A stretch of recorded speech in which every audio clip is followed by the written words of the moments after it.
El título de la reflexión de hoy es un título que nos va a llamar mucho la atención porque es muy breve, pero resume cosas tan trascendentes para el ser humano. La muerte y la eternidad es el título del mensaje de hoy, que se encuentra en Lucas capítulo 9, versículos del 21 al 36. Versículo donde veremos cómo Jesús anuncia por primera vez, en total lo hace 3 veces, a sus discípulos que él debía de morir, pero también luego en contraste con esa revelación vemos cómo Jesús se muestra glorificado, transfigurado a sus discípulos.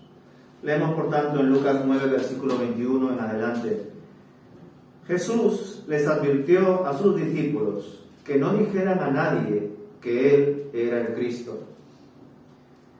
El Hijo del Hombre tendrá que sufrir muchas cosas terribles, les dijo a sus discípulos.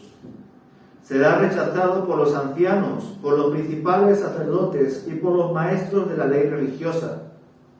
Lo matarán, pero al tercer día resucitará. Entonces dijo a la multitud: si alguno de ustedes quiere ser mi seguidor, tiene que abandonar su propia manera de vivir, tomar su cruz cada día y seguirme. Si tratas de aferrarte a la vida, la perderás. Pero si entregas tu vida por mi causa, la salvarás. ¿Y qué beneficio obtienes si ganas el mundo entero, pero te pierdes o destruyes a ti mismo? Si alguien se avergüenza de mí y de mi mensaje, el Hijo del Hombre se avergonzará de esa persona cuando regrese en su gloria y en la gloria del Padre y de los santos ángeles. Les digo la verdad, algunos de los que están aquí ahora no morirán sin antes ver el reino de Dios. Cerca de 8 días después, Jesús llevó a Pedro, a Juan y a Santiago a una montaña para orar. Y mientras oraba, la apariencia de su rostro se transformó y su ropa se volvió blanca resplandeciente. De repente aparecieron 2 hombres, Moisés y Elías, y comenzaron a hablar con Jesús. Se veían llenos de gloria y hablaban sobre la partida de Jesús de este mundo, lo cual estaba a punto de cumplirse en Jerusalén. Pedro y los otros se durmieron. Cuando despertaron, vieron la gloria de Jesús y a los 2 hombres de pie junto a él. Cuando Moisés y Elías comenzaron a irse, Pedro, sin saber siquiera lo que decía, exclamó: Maestro, es maravilloso que estemos aquí. Hagamos 3 enramadas como recordatorios, uno para ti, otro para Moisés y otro para Elías. Pero no había terminado de hablar cuando una nube los cubrió, y mientras los cubría, se llenaron de miedo. Entonces, desde la nube, una voz dijo: Este es mi Hijo, mi elegido, escúchenlo a él. Cuando la voz terminó de hablar, Jesús estaba allí solo. En aquel tiempo no le contaron a nadie lo que habían visto. Amén.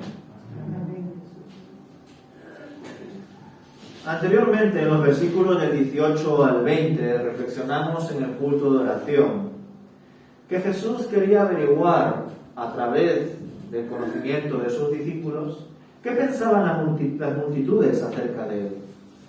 Ya nos preguntamos, ¿no? ¿Acaso Jesús no sabía lo que pensaban las multitudes? ¿Acaso Jesús no sabía lo que pensaba la gente que estaba a su alrededor antes de que lo diga? Por supuesto que sí. Pero Jesús quería averiguar si sus discípulos estaban atentos a lo que decía la gente acerca de su maestro.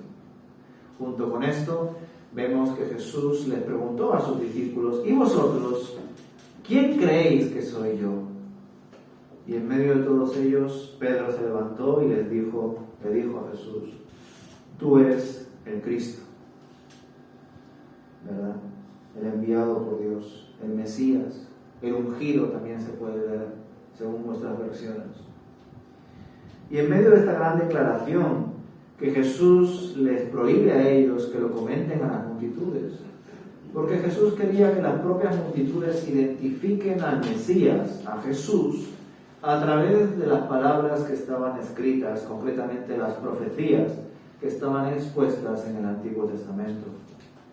Junto con ello, junto con esta gran revelación de que Jesús era el Mesías, Jesús hábilmente quiso matizar qué significa que Él sea el Mesías.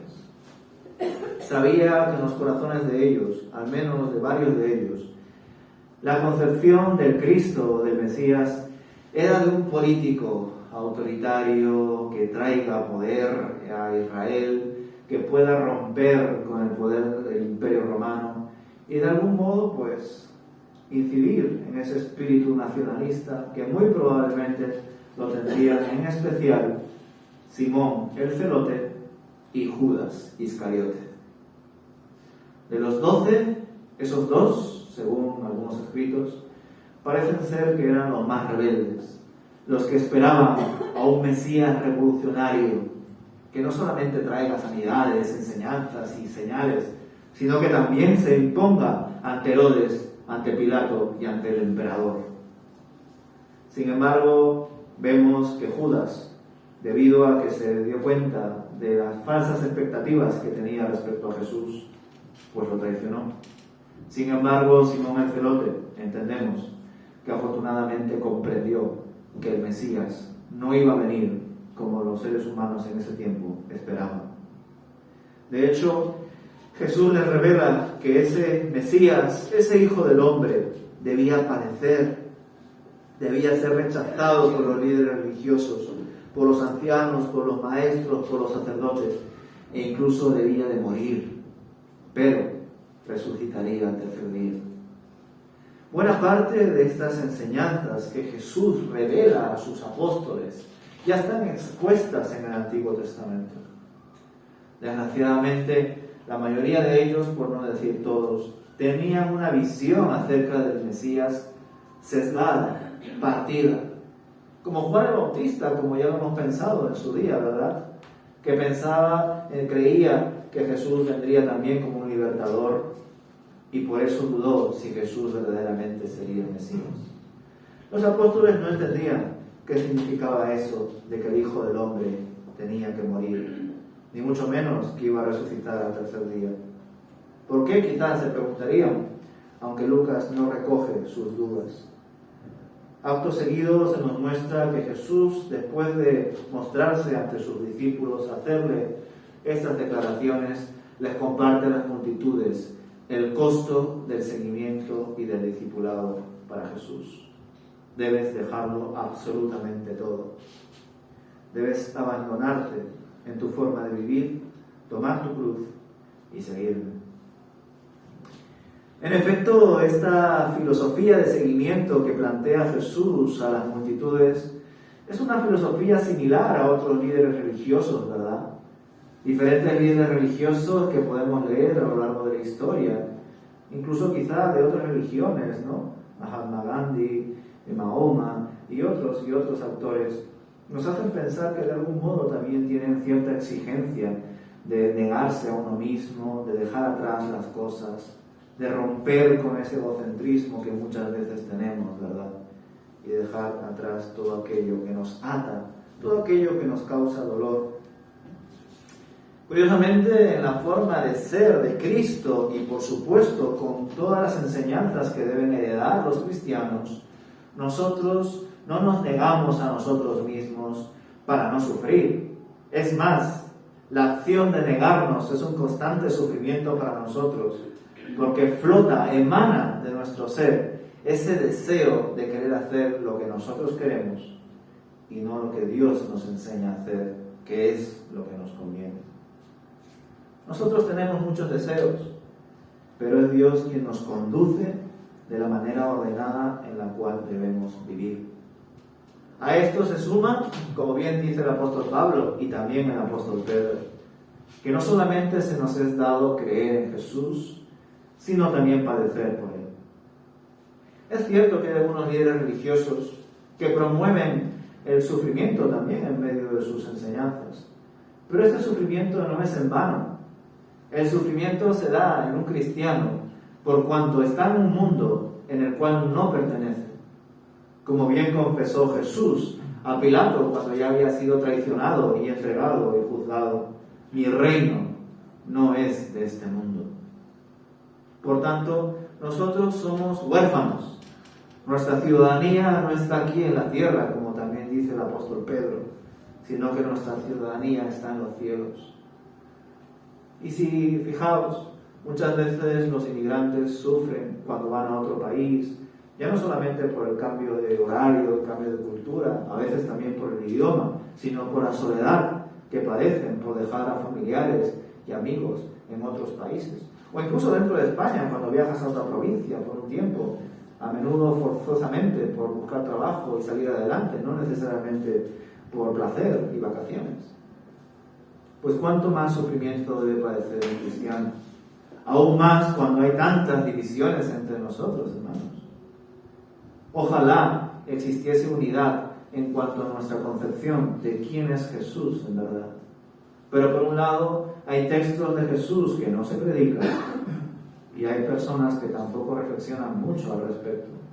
Esa es una de las razones por las cuales, pese a que todos seamos iglesia cristiana evangélica, hay tantas y tantas expresiones, incluso dentro de una propia congregación. Ojalá todos tengamos la misma concepción de Dios, no con el fin de que venga uno y nos imponga qué cree que es Dios, sino porque nosotros, guiados por el Espíritu Santo, encontremos las verdades únicas del Evangelio. Porque sí, ¿cuántos, desgraciadamente, falsos profetas, maestros y apóstoles y pastores se levantan hoy en día y dicen, Dios dice esto? Y quien no lo crea, no es de Dios. Imponen sus normas, sus enseñanzas, su concepción del Señor. De algún modo buscan politizar el Evangelio. Pero afortunadamente nosotros nos movemos por la libre conciencia, por la responsabilidad de cada feligrés, de cada miembro, de cada hermano que asiste a una iglesia. Jesús les mostró a los seguidores, a las personas de las multitudes, que de algún modo algunos pues le criticaban, otros verdaderamente dudaban de si era o no era el Mesías. Y esto nos resulta productivo para nosotros. Recordad que Jesús es una de las personas que nos propone una enseñanza muy interesante cuando comparte, por ejemplo, la parábola de los 2 cimientos. O cuando habla, ¿no? ¿Quién es aquel rey que no considera primero cuántas personas tiene como enemigos antes de enviar a sus ejércitos? No vaya a ser que se enfrente en una guerra donde antes de empezarla haya perdido. ¿O quién se pone a edificar un edificio sin antes recapitular y considerar todos los recursos para construirlos? No vaya a ser que se quede a medias y encima la gente se burle de él. Mirad, empezó a construir un edificio y no lo terminó.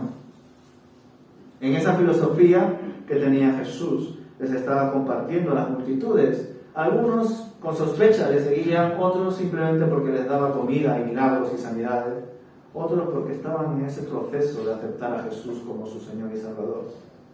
A todos esos perfiles que continuaban estas multitudes, a Jesús siguiéndole, Él les propone, si queréis seguirme, debéis negaros a vosotros mismos, tomar vuestra cruz y seguirme. Junto con ello ya nos está preparando ese entendimiento que hemos planteado ya en el estudio bíblico, ¿verdad? De por un lado nuestra línea temporal y por otro lado la eternidad de Dios. Por un lado nuestra vida que es efímera, es un instante, es un segundo, y por otro lado todo el plan, toda la creación y todo el pensamiento de Dios eterno que no tiene principio ni fin. De repente nos dice algo que sí nos suena, tiene que morir. Algo que a todos de algún modo nos ha dado miedo o nos sigue dando miedo. La idea de morir es natural, porque la desconocemos. Pocos son los cristianos que profundizan mucho en esta parte de sus vidas y tienen una fe pero que muy profunda, incluso cuando están a punto de morir. Eso no significa que aquellos que tengan miedo o que lloren o que tengan dudas en ese momento no sean cristianos, porque es natural tener estos encuentros personales cuando pasamos por situaciones de enfermedad, de duelo, de muerte. Jesús les hace ver ¿de qué os vale a vosotros conseguir todo lo que este mundo os ofrece, todos los reinos, si perdéis vuestra alma? ¿Qué sentido tendría? ¿Verdad? Porque si perdemos nuestra alma, evidentemente todo aquello que supuestamente hemos conseguido se pierde. Jesús estaba hablando en el pensamiento de aquella época, y la identidad de una persona en ese tiempo se encontraba sobre todo relacionada con el alma. Sería interesante averiguar qué concepción antropológica, o mejor dicho, cómo dividís al ser humano cada uno de vosotros según vuestro entendimiento. ¿Creéis que sois solamente vuestra alma? ¿O creéis que el alma y el espíritu es algo distinto? Y quizá la mente es otra cosa, y el corazón es otra cosa, y el cuerpo es otra cosa. Hay personas que se dividen en varias partes y creen, yo pienso que mi mente se va a ir a este sitio, mi alma puede que se vaya a otro sitio, y mi espíritu a otro sitio. Pero de algún modo, en su narrativa, os dais cuenta de que está expresando su identidad en partes que forman parte de él, pero que de algún modo pueden confundir, ¿no?, a la hora de entender cómo somos nosotros. A priori, Dios lo que nos muestra es que somos una unidad psicosomática, que sí, tenemos un cuerpo y un alma, el alma o el espíritu, que son sinónimos. Dios lo ha dado, y cuando morimos van a Dios. El cuerpo, el polvo fue sacado, y al polvo volverá. Al menos ese es el entendimiento que se nos da. Pero Jesús les muestra a la multitud de verdad cómo a veces nos afanamos por conseguir cosas materiales que están bien, sobre todo si se usan en su momento adecuado y de la forma adecuada, pero que no representan nada en comparación a la eternidad, a la relación que Dios nos ofrece con el Padre. El versículo 27 es un versículo también a veces conflictivo para algunos, porque de repente en medio de toda esta narrativa Jesús les dice, les digo la verdad, algunos de los que están aquí ahora no morirán sin antes ver el reino de Dios.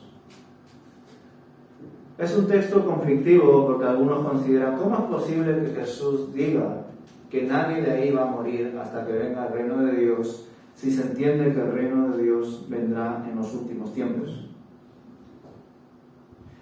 Hace unos días leí una teoría, no me acuerdo si era de los mormones, que según ellos creen que el apóstol Juan, es muy interesante, que el apóstol Juan sigue viviendo hasta ahora.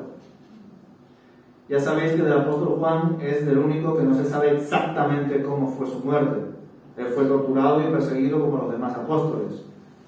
Algunos consideran que incluso fue torturado envenenado o incluso le quemaron con aceite hirviendo. Pero luego se sabe que él estuvo en la isla de Patmos, que fue donde escribió el último libro de Apocalipsis, al menos así se enseña en la tradición cristiana, y que probablemente ahí murió de anciano. Y hace ya unos días leí que hay una denominación cristiana que, como una hipótesis, asume que quizá sea el apóstol Juan el único que perseveró eternamente, por gracia de Dios, hasta ahora, y que por algún sitio él está ahí. Y me llamó mucho la atención, porque incluso lo leemos cuando Pedro le pregunta a Jesús, ¿no? ¿Y con él qué harás? Porque Jesús le muestra a Pedro que él debía de sufrir también como él. Y Jesús le dijo a Pedro respecto a Juan, lo que yo hago con él, básicamente en nuestro idioma, no es de tu incumbencia. ¿Verdad? Bueno, yo por supuesto no abrazo en absoluto esta teoría. Entre otras cosas porque creo que este versículo 27 tiene muchísima relación con la transfiguración de Jesús. Esa transfiguración es ese momento en el que Pedro, Juan y Santiago saborean el reino de Dios en toda su plenitud.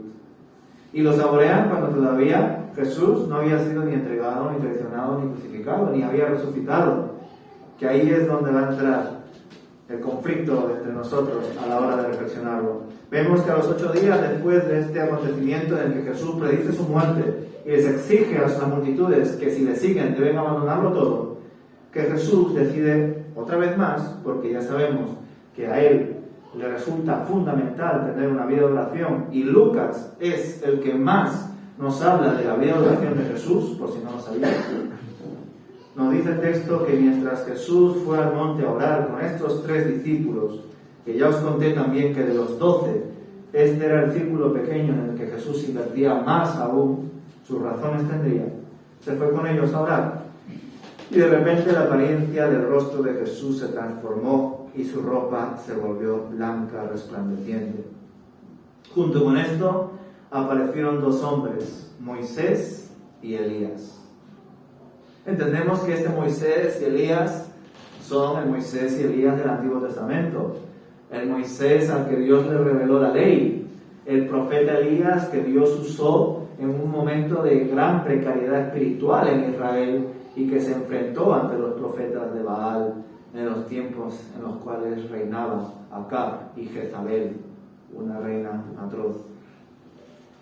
¿Cómo es posible entonces este evento?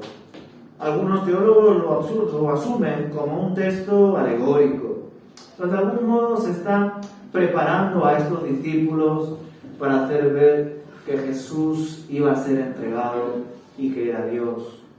Que Moisés y Elías son la perfecta representación de la ley y de los profetas, 2 bloques fundamentales del Antiguo Testamento. El tercer bloque son los escritos, conocidos como poemas, salmos y algunos que otros datos históricos. No obstante, la tradición cristiana por lo general considera que en efecto la transfiguración fue un evento literal.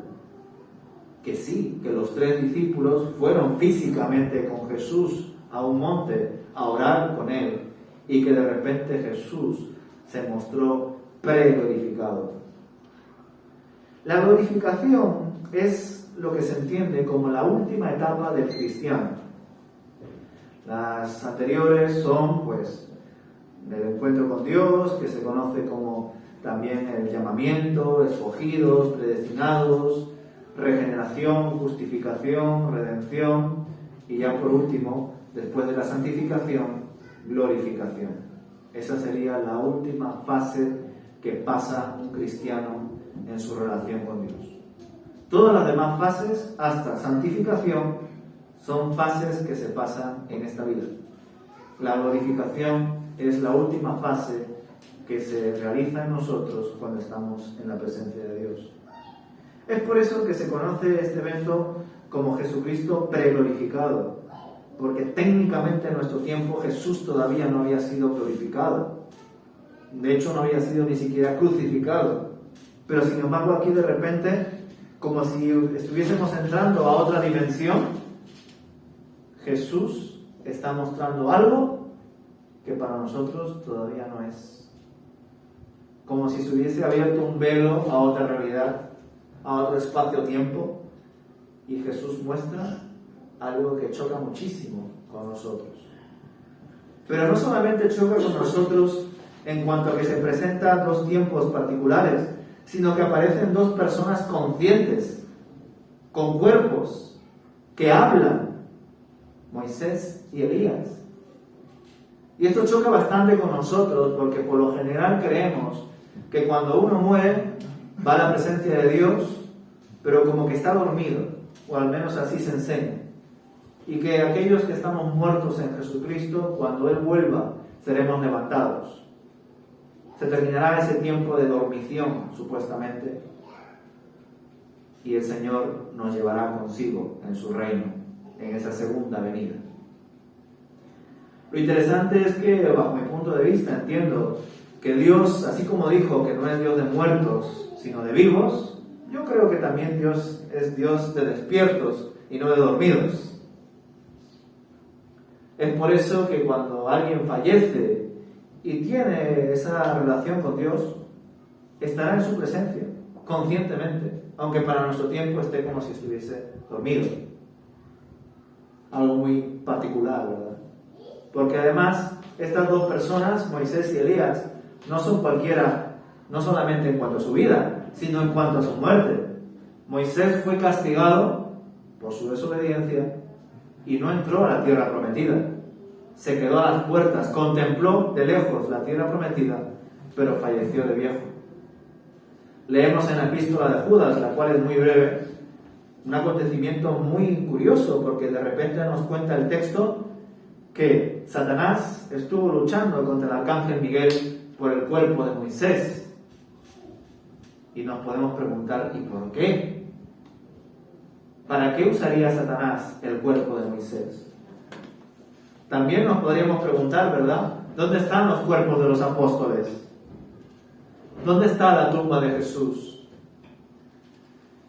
Si lo pensamos bien, desgraciadamente somos tan supersticiosos y dependientes de objetos sagrados que creedme que si supiésemos dónde está la tumba de Jesús y dónde están enterrados exactamente los huesos de los apóstoles de Cristo, estaríamos allí probablemente arrodillados, pensando que por estar ahí vamos a conseguir una relación mejor con Dios, a saber. Porque somos así. Los católicos son una expresión clara de ello, de depender de objetos, de imágenes y de cosas que adorar, porque no somos capaces de ser dependientes de la fe en el Señor. Elías, ni qué decir, fue uno de los pocos hombres, de hecho fue el segundo y último hombre que no murió tal y como nosotros sabemos que la gente muere. El primero fue Enoc, que cuenta el texto que estuvo andando con Dios y de repente desapareció y no se supo más de él. Elías es mucho más evidente, porque estaba junto con Eliseo y de repente un carro de fuego coge a Elías y se lo lleva a lo alto. Lo que se conoce como arrebatamiento. Elías fue arrebatado, no murió y fue enterrado como todos nosotros, sino que desapareció también junto con Dios.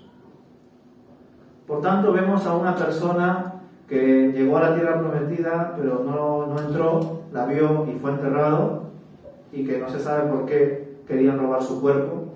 Y por otro lado vemos a un profeta que fue arrebatado. Estas dos personas, que tienen historias muy curiosas, muy distintas, aparecen conscientemente aquí en la transfiguración de Jesús, hablando con él. Y los tres se veían llenos de la gloria. Es más, los tres hablaban, en el versículo 31 dice, sobre la partida de Jesús de este mundo, lo cual estaba a punto de cumplirse en Jerusalén. ¿Cómo es posible, verdad? Es decir, para nosotros Moisés y Elías están muertos, pero para Jesús está vivo, para Dios está vivo, y conscientes. Y no solamente serían conscientes de su tiempo, sino que eran conscientes de que en nuestro tiempo Jesús todavía no había sido entregado y no había sido crucificado. Es un misterio, ¿verdad? Que se nos revele una dimensión atemporal en nosotros en este capítulo 9 de Lucas. Pedro es el que una vez más contesta en medio de estas tres personas que están ahí de testigos, junto con Juan y Santiago. Y contesta humanamente, les dice: Señor, hagamos enramadas o tabernáculos sagrados para los tres, para Moisés, para ti y para Elías. Llama la atención, ¿verdad? Porque en el Antiguo Testamento sabemos que desgraciadamente los judíos querían limitar a Dios al templo, concretamente al lugar santísimo. Ahí estaba Dios. Ahí iba el sumo sacerdote una vez al año a redimir al pueblo, en Yom Kippur, el día de la expiación. Y el sumo sacerdote debía expiar primero sus pecados para entrar ahí y luego expiar los pecados del pueblo. Siempre nosotros queremos que el Dios que ha hecho todas las cosas entre en nuestra cabeza, entre en nuestro bolsillo, y que de esa manera podamos controlarlo. De hecho, muchas veces conocer es controlar. Por eso, aunque he estudiado teología y supongo que seré teólogo, no me gusta la palabra. Porque ¿quién puede osar decir que conoce a Dios? Nadie. Y el que dice hacerlo probablemente es un falso maestro, un hereje. Pedro contestaba en su entendimiento, Él no sabía lo que estaba pasando. Llama la atención que incluso reconozca a Moisés y Elías. De algún modo podríamos entender que se le fue revelado la identidad de estos dos hombres. También contrasta bastante esta Trinidad con la Trinidad que vemos en la crucifixión. Por un lado vemos a Jesús glorificado con Moisés y Elías, y la contraparte es a Jesús crucificado con dos ladrones y asesinos. Pero creedme que la gloria de Dios fue mucho más expuesta y mucho más revelada en la cruz que en este monte. Porque para lo que nosotros es vergüenza, para Jesús fue gloria. Dios predicó todo su amor y toda su redención y toda su justicia y toda esa ira en ese púlpito llamado cruz. Y nosotros aquí hacemos lo que podemos. Yo con mis limitaciones os intento compartir algunas cosas que sé. Y vosotros también con vuestras cosas intentáis hacer lo que podéis. Y también me enseñáis a mí. Pero Jesús es el verdadero maestro. El que en efecto ha compartido su doctrina, no solo con palabras, sino con hechos, hasta lo sumo, hasta su propia vida. Como he dicho antes, estamos trabajando en este texto en la identidad de Jesús. Aquel que la multitud decía, es Juan el Bautista resucitado, es Jeremías resucitado o alguno de los profetas antiguos. Y de los que sus apóstoles decían, tú eres el Mesías, el ungido de Dios. Muy bien, soy el Mesías, el ungido de Dios, pero ¿qué significa eso para vosotros? En esa respuesta estaba trabajando Jesús. Primero les mostró el destino fatídico que le esperaba, morir y ser criticado por los líderes religiosos de su propio pueblo, pero resucitar al tercer día. Y también a su vez les mostró que esa resurrección se produjo ante el mayor enemigo que tenía el ser humano, la muerte. No era el Imperio Romano. La historia misma nos enseña que los imperios y las autoridades van de mano en mano. Puede ser un día Babilonia, puede ser otro día Roma, puede ser otro día la Alemania nazi, o puede ser cualquier otro país o dictadura que me queráis mencionar de hoy en día. Pero Dios es quien tiene la última palabra. Él es quien ofrece la verdadera justicia. Y por ello quiero concluir con las palabras que entendemos que vienen del Padre. En el versículo 35 dice, este es mi Hijo, mi elegido, escúchenlo a Él. Escuchemos a Jesús, hermanos. Hay cosas que nos van a chocar en las Escrituras, pero debemos analizarlas, versículo a versículo, palabra a palabra. Os ruego que no esperéis a que en los estudios bíblicos o en las predicaciones tratemos los temas. Esforzaos por sacar tiempo en medio de vuestros quehaceres y trabajos para vosotros mismos extraer esas verdades de la Biblia. Yo sé que todos estamos cansados y afanados, que tenemos tantas cargas por llegar a fin de mes, por educar a nuestros hijos, por estudiar, por trabajar, que muchas veces queremos ver algo o ir a algún sitio y distraernos un rato. Y yo no critico eso porque es humano. Jesús también lo hacía. Pero recuerda que el destino más optimista de todo lo que tú haces es ganarte todo el mundo, conseguirte todas las casas, coches, hoteles, barcos, todo lo que tú quieras. Pero eso no es suficiente si pierdes tu alma. Recuerda entonces que todas las cosas que tienes aquí las perderás, se quedarán, y si algunas traspasan esa dimensión o la otra dimensión, cambiarán de forma. Como nuestros hijos, que ya no serán nuestros hijos, nuestras parejas, que ya no serán nuestras parejas, y etcétera, etcétera. Pero nuestra relación con Dios permanecerá para siempre. Por tanto, me gustaría que te quedes con esto también. Aquí encontramos un traspaso de una dimensión a otra, como un velo que se ha abierto y hemos entrado y hemos visto una punta de todo el iceberg que Dios muestra. Pues recuerda que cuando lees la palabra de Dios, cuando hablas con Dios, oras o piensas en Él, estás entrando a la eternidad. Y ese tiempo no se te va a quitar. Ese tiempo lo vas a guardar y heredar en la otra vida, en la vida eterna. Amén. Amén.